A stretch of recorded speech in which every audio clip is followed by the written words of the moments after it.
بزرگوں، دوستوں، میرے دینی اور ایمانی بھائیوں، ہم جس مہینے سے گزر رہے ہیں ہجری کیلنڈر کے لحاظ سے یہ مہینہ رجب المرجب کا مہینہ کہلاتا ہے۔ عربی زبان کے لحاظ سے رجب المرجب کے معنی ہوتے ہیں وہ مہینہ جو قابل تعظیم ہو، جو حرمت کا اور تعظیم کا لائق مہینہ ہو۔ اس مہینے کے ساتھ حضور اکرم صلی اللہ علیہ وسلم نے اپنی ایک حدیث میں قبیلہ مضر کا نام بھی جوڑا ہے۔ بہت مشہور حدیث ہے۔ اللہ کے رسول صلی اللہ علیہ وسلم نے ارشاد فرمایا تھا، ان الزمان قد استدار کہیئتہ یوم خلق اللہ السماوات والارض منها اربعۃ حرم۔ پھر حضور نے فرمایا تھا، ثلاث متوالیات ذو القعدۃ وذو الحجۃ والمحرم ورجب مضر الذی بین جمادی و شعبان، کہ اللہ تبارک و تعالیٰ نے سال میں 12 مہینے بنائے ہیں جن میں سے 4 مہینے حرمت والے ہیں۔ آپ نے پھر ان کے نام ذکر فرمائے۔ 3 مہینے تو مسلسل لگاتار ہیں، ذی قعدہ ہے اور ذی الحجہ ہے اور پھر محرم الحرام ہے، اور پھر 4تھا مہینہ رجب ہے۔ لیکن آپ نے اس مہینے کے ساتھ جس قبیلے کا نام جوڑا وہ قبیلہ مضر تھا۔ آپ نے فرمایا رجب و مضر، یعنی مضر والے قبیلے کا جو مہینہ ہے رجب۔ یوں تو یہ مہینہ بہت مشہور و معروف اس زمانے میں بھی تھا، لیکن حضور نے اس کے ساتھ قبیلہ مضر کا نام جوڑا اس بات کی طرف اشارہ کرنے کے لیے کہ یوں تو عرب کے قبیلے سبھی ان 4 مہینوں کا بہت اہتمام کیا کرتے تھے اور اکرام کیا کرتے تھے، لیکن قبیلہ مضر بطور خاص اس مہینے کی زیادہ تعظیم کیا کرتا تھا۔ یہی وجہ ہے کہ قبیلہ مضر میں بطور خاص یہ رسم تھی کہ وہ اس مہینہ میں عتیرہ کے نام سے اپنے بتوں کے نام پر جانور کی قربانی کیا کرتے تھے، اس لیے مہینہ اسی قبیلے کے نام کے ساتھ بولا جاتا تھا۔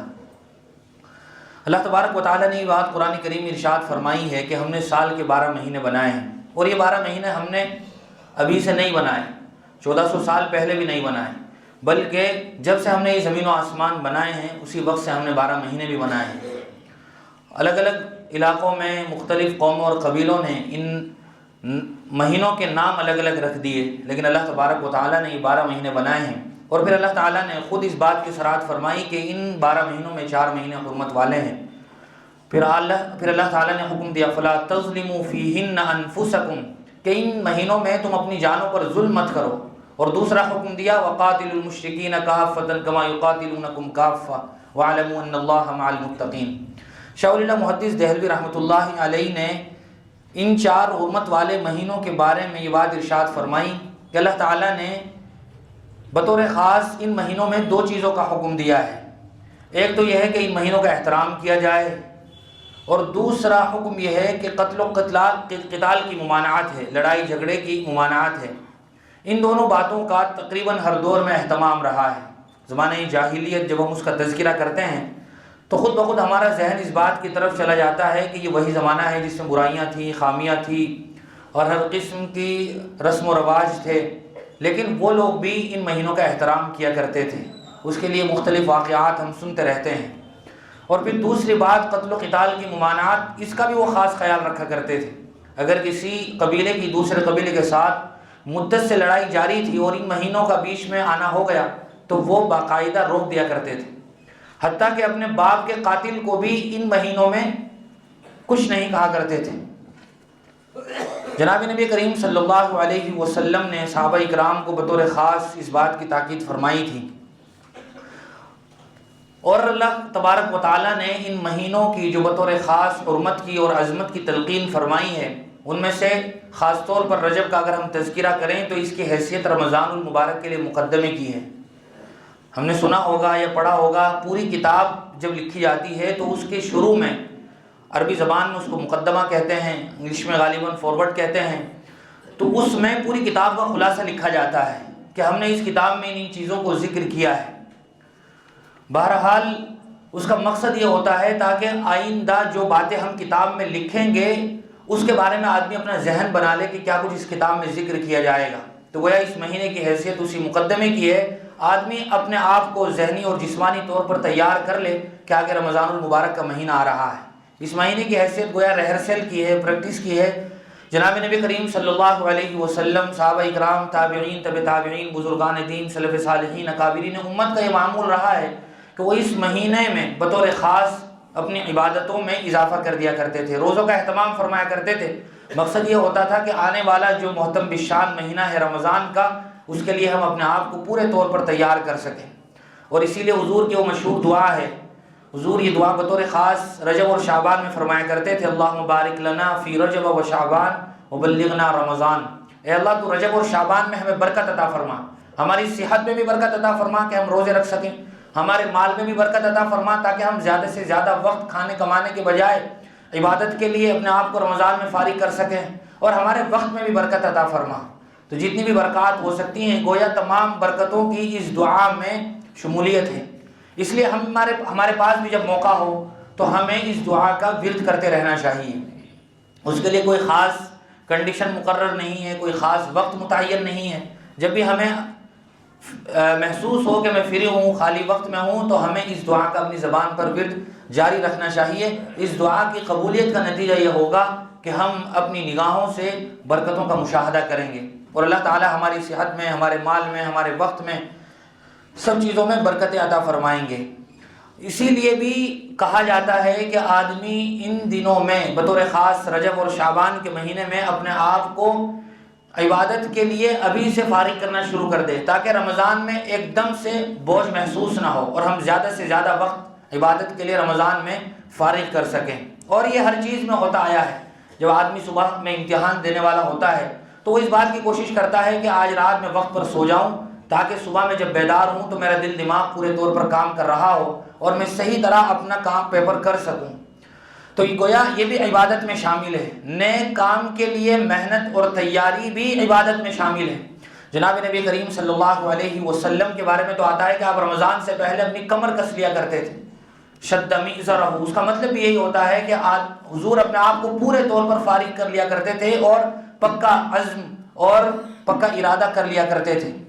پھر ایک اہم بات یہ بھی ہے جو اس آیت اور روایت سے ہمیں پتہ چلتی ہے، وہ یہ ہے کہ اس مہینے میں جو اشہر حرم میں شامل ہے، عبادت کرنے کا ثواب بھی بڑھ جاتا ہے۔ یہ بات بہت مشہور ہے، گزشتہ سالوں میں ہم نے کئی بار سنی کہ کوئی عبادت وقت کے ساتھ اور جگہ کے ساتھ کرنے کی وجہ سے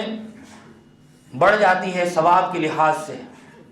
زمان و مکان کی اگر تبدیلی ہو جائے تو عبادت کا ثواب بڑھ جاتا ہے۔ بہت مشہور مثال اس کے لیے یہ ہے، کوئی آدمی کوئی نماز پڑھے اور اپنے گھر میں پڑھے، اس کے بجائے وہ مسجد میں پڑھے، اور مسجد کے بھی بجائے جامع مسجد میں پڑھے، اور جامع مسجد کے بجائے مسجد نبوی اور مسجد حرام میں پڑھے، تو ہر مسجد کا الگ الگ ثواب بڑھ جاتا ہے۔ تو یہ جگہ کی تبدیلی کا ثواب ہے، وقت کی تبدیلی کا بھی ہے۔ آدمی دن کے وقت میں نفل نماز پڑھے اور نفل نماز ہی آدمی رات کو تہجد کے وقت میں پڑھے، تو دونوں کے ثواب میں زمین و آسمان کا فرق ہے۔ تو گویا زمان و مکان کی تبدیلی سے ثواب میں اضافہ ہو جاتا ہے۔ اور اپنے آپ کو آدمی ان مہینوں میں رمضان سے پہلے اس بات کے لیے بھی تیار کرے کہ میری زبان بے جگہ استعمال نہ ہو، میری زبان غلط بولنے کے لیے استعمال نہ ہو۔ تو امید ہے کہ جب رمضان المبارک کا وقت آئے گا تو ہمیں اس بات کی پوری ذہن سازی ہو چکی ہوگی کہ اب میرا بول بھی اور میرا زبان سے نکلنے والا ہر لفظ وہ ہوگا جس سے اللہ اور اس کا رسول راضی ہوگا۔ بہت سی مرتبہ ہم یہ بات بھی سنتے ہیں، جو بات اپنی جگہ بالکل صحیح اور درست ہے، جوانی میں محنت کر لی جائے تو آدمی بڑھاپے میں آسانی سے بیٹھا ہوا کھاتا ہے۔ چند سالوں کی محنت، جوانی کی جد و جہد آدمی کو بڑھاپے میں آرام دیتی ہے۔ اسی لیے آدمی کوشش کرتا ہے کہ میرے جو کھانے کمانے کے سال ہیں جوانی کے، جب صحت بھی ہے، طاقت بھی ہے، اعضا بھی اور دل دماغ بھی ساتھ دے رہے ہیں، تو میں اپنے بڑھاپے کے لیے کچھ سہارا اکٹھا کر لوں۔ اسی لیے ریٹائرمنٹ کی جو لائف ہوتی ہے وہ انسان کی خوشگوار گزرتی ہے، چونکہ اس نے جوانی میں بہت محنت کی ہے، روزانہ کی پابندی، درسگاہ میں حاضری، وقت پر ملازمت کے لیے آفس پہنچنا، بہت سارے مجاہدے ہوتے ہیں جو آدمی کرتا ہے، تو اس کا فائدہ بھی اسے ملتا ہے۔ ایسے ہی اگر ہم ان مہینوں میں اپنے آپ کو تیار کر لیں تو رمضان میں گویا ہم اپنے آپ کو آسان اور سکون کے ساتھ عبادت کے لیے خالص کر سکیں گے۔ رجب کا مہینہ ایک تو اس لحاظ سے بہت ہی زیادہ اہمیت کا حامل ہے، دوسرا یہی وہ مہینہ ہے جس مہینے میں کئی تاریخی واقعات پیش آئے۔ جناب نبی کریم صلی اللہ علیہ وسلم نے مدینہ جانے کے بعد دنیا کے مختلف حکمرانوں اور بادشاہوں کو دعوتی خطوط لکھے تھے، اسلام کی طرف بلانے کے لیے ان کے پاس لیٹر لکھے تھے۔ ایک مشہور واقعہ ہے سیرت کا، جس ملک تک رسائی تھی وہاں باقاعدہ حضور نے صحابہ اکرام کو اپنا قاصد اور سفیر بنا کر ان کے پاس بھیجا اور انہیں اسلام کی دعوت دی۔ انہی بادشاہوں میں ایک بادشاہ تھا جس کا نام مقوقس تھا، اس کے پاس بھی حضور اکرم صلی اللہ علیہ وسلم نے ایک روایت کے مطابق حضرت حاتم ابن ابی بلتعہ کو اپنا سفیر بنا کر بھیجا اور اس کے پاس ایک پیغام بھیجا جس میں تھا کہ تم اسلام قبول کر لو، سلامتی پاؤ گے، اور بھی کچھ نصیحتیں تھیں کہ اگر آپ کی وجہ سے آپ کی قوم بھی اسلام لے آئی تو اس کا ثواب بھی آپ کو ملے گا، اور اگر آپ غلط راہ پر ہی رہے تو آپ کی قوم کا وبال بھی آپ پر پڑے گا۔ یہ مضمون تھا۔ اس نے حضور اکرم صلی اللہ علیہ وسلم کے اس دعوتی خط کو سنجیدگی کے ساتھ لیا، اس نے احترام کے ہاتھوں سے اسے پڑھا، اور پھر اس نے تعظیم کے ساتھ حضور اکرم صلی اللہ علیہ وسلم کے اس قاصد کو واپس روانہ فرما دیا اور اس کے ساتھ مختلف ہدایہ بھی بھیجے۔ بتانا اصل مقصد یہ ہے کہ یہ دعوتی خط حضور اکرم صلی اللہ علیہ وسلم نے جو اس بادشاہ کو بھیجا تھا وہ اسی مہینے میں بھیجا تھا، سن 2 ہجری میں، رجب ہی کے مہینے میں، تو گویا یہ وہی مہینہ ہے۔ اسی طرح ایک روایت کے مطابق حضرت علی رضی اللہ تعالیٰ عنہ اور حضرت فاطمہ الزہرا رضی اللہ تعالیٰ عنہا کا نکاح بھی اسی مہینے میں ہوا تھا، اور بھی دیگر 2-3 روایتیں ہیں، لیکن ایک روایت یہ بھی ہے کہ اسی مہینے میں یہ بابرکت اور عظیم نکاح ہوا تھا۔ اسی طرح حضور اکرم صلی اللہ علیہ وسلم نے قبیلہ جہیمہ کی طرف صحابہ اکرام کا ایک قافلہ بھیجا تھا دعوتی غرض سے، وہ بھی آپ نے اسی مہینے میں روانہ فرمایا تھا۔ اسی طرح حضور اکرم صلی اللہ علیہ وسلم کی زندگی میں عظیم الشان معرکہ غزوہ تبوک کا وہ بھی اسی مہینے میں پیش آیا تھا۔ مختلف غزوات ہیں جن میں حضور اکرم صلی اللہ علیہ وسلم نے بذات خود شرکت فرمائی، ان میں سے ایک اہم ترین معرکہ غزوہ تبوک بھی ہے۔ ہم اس کی تاریخ پڑھتے ہیں تو پتہ چلتا ہے کہ وہ سخت نفسا نفسی کا عالم تھا، صحابہ اکرام بھی قسم پرسی میں تھے، اور دشوار گزار سفر تھا، بہت لمبا سفر تھا، سخت گرمی کا موسم تھا، لیکن اس کے باوجود حضور اکرم صلی اللہ علیہ وسلم نے دعوت کی عظیم محنت کے لیے یہ سفر فرمایا، تو یہ بھی رجب ہی کا مہینہ تھا۔ تو گویا اس مہینے کے ساتھ کئی ایسے تاریخی واقعات ہیں جو جڑے ہوئے ہیں، ان واقعات کی وجہ سے بھی اس مہینے کی اہمیت اور فضیلت بڑھ جاتی ہے۔